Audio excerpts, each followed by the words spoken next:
আজ 25শে বৈশাখ। সবাইকে 25শে বৈশাখের অনেক শুভেচ্ছা।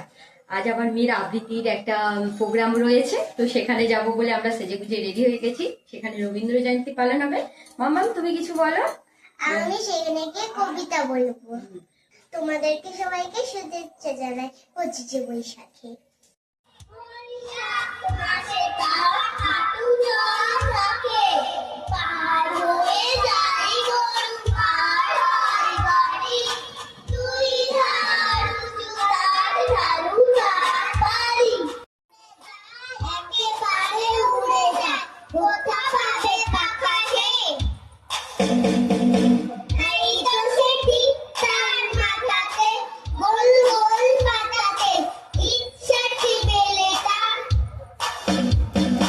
মনে মনে ভাবে বুঝি টানা এই উড়ে যেতে বাধা দে।